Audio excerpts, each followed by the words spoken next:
మేమందరం కూడా ఎందుకంటే మా బీసీలకు అన్యాయం జరిగినప్పుడు మేము కూడా ఎందుకంటే నీకు సాకులు వెతకడానికి అవకాశం ఇవ్వద్దు కాబట్టి అందరం పాల్గొంటాం, అందరం కూడా నువ్వు కోరిన అన్ని వివరాలు ఇస్తాం. కానీ బీసీలకు అన్యాయం చేసి తప్పించుకునే ప్రయత్నం ప్రభుత్వం చేయొద్దని చెప్పి మేము డిమాండ్ చేస్తున్నాం. రీసర్వేకి ఆదేశించడంతో పాటు 42% రిజర్వేషన్ అని చెప్పి బీసీ డిక్లరేషన్లో ఏ మాట అయితే చెప్పినవో ఆ మాట ఖచ్చితంగా నిలబెట్టుకోవాలి.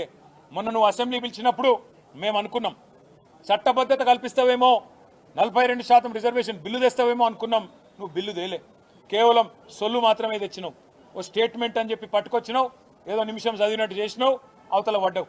అందుకే ఈ సొల్లు మాటలు కాదు, బిల్లు తీసుకురా, 42% రిజర్వేషన్ కల్పిస్తూ వెంటనే పెట్టు. నువ్వేమో చెప్తూ మా పార్టీ ఇస్తుంది 42% అన్నావు. మీ పార్టీ ఇచ్చేది 42%? బీఆర్ఎస్ ఇదివరకు 50%కి మించి ఎన్నడో ఇచ్చింది. బలహీన వర్గాలకు టికెట్లు, అదేవిధంగా మరి ప్రాతినిధ్యం స్థానిక సంస్థల్లో కానీ అసెంబ్లీ ఎన్నికల్లో, పార్లమెంట్ ఎన్నికల్లో అత్యధిక సీట్లు కేటాయించిందే కేసీఆర్ గారు, బీఆర్ఎస్ పార్టీ. మొన్న పార్లమెంట్ ఎన్నికల్లో 12 జనరల్ సీట్లుంటే ఎస్సీ ఎస్టీ కాకుండా ఈ రాష్ట్రంలో అందులో 6 అంటే 50% బలహీన వర్గాలకు కేటాయించింది బీఆర్ఎస్ పార్టీ. అట్లే శాసనసభ ఎన్నికల్లో మీరు మోసం చేసినారు కాంగ్రెస్ పార్టీ వాళ్ళు. 34 సీట్లు ఇస్తామన్నారు, పార్లమెంటుకు 2 చొప్పున. కానీ మీరు అల్టిమేట్గా ఇచ్చింది 19. ఆ 19లో కూడా ఓల్డ్ సీట్లనే 5 ఇచ్చింది. అందుకే అంటున్నాం, మీకంటే ఎక్కువ 34 సీట్లు చెప్పకుండానే బలహీన వర్గాలకు 34 సీట్లు ఇచ్చి మా చిత్తశుద్ధిని ఇదివరకే చాటుకున్నాం.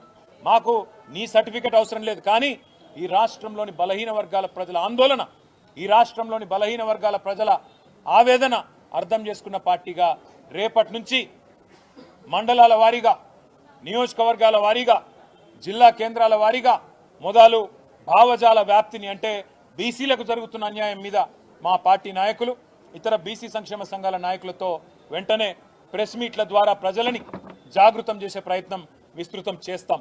దాంతోపాటు మిగతా ఇంకా చాలా విషయాలు కూడా మేము మాట్లాడుకున్నాం. ఏ రకమైన కార్యాచరణ ఉండాలి, ప్రభుత్వం దిగిరాకపోతే మొండి వైఖరితో కనుక రిజర్వేషన్లు ఇవ్వకుండానే బీసీల గొంతు కోసి స్థానిక సంస్థల ఎన్నికలకు పోతే ఏం చేయాలనే విషయంలో లోపల చాలా మాట్లాడుకున్నాం. అవన్నీ కూడా మా పార్టీ అధ్యక్షులు పెద్దలు కేసీఆర్ గారికి నివేదించి తదుపరి కార్యాచరణ ఏ రకంగా ఉండాలో కూడా తప్పకుండా నిర్ణయించుకుంటాం. కానీ ఈ విషయాన్ని వదిలిపెట్టాం. తప్పకుండా బీసీలకు కాంగ్రెస్ పార్టీ చేస్తున్న మోసాన్ని ఎండగడతాం. మీరు రాజ్యాంగ సవరణ అని మాట్లాడుతున్నారు. నిజంగా చెప్పాలంటే మోడీ గారు, రాహుల్ గాంధీ గారు ఇద్దరు కూర్చుంటే ఛాయ్ తాగే లోపల అయిపోతుంది రాజ్యాంగ సవరణ. ఇదివరకు చేయలేదా? ముల్కీ రూల్స్ని ఆనాడు సుప్రీంకోర్టు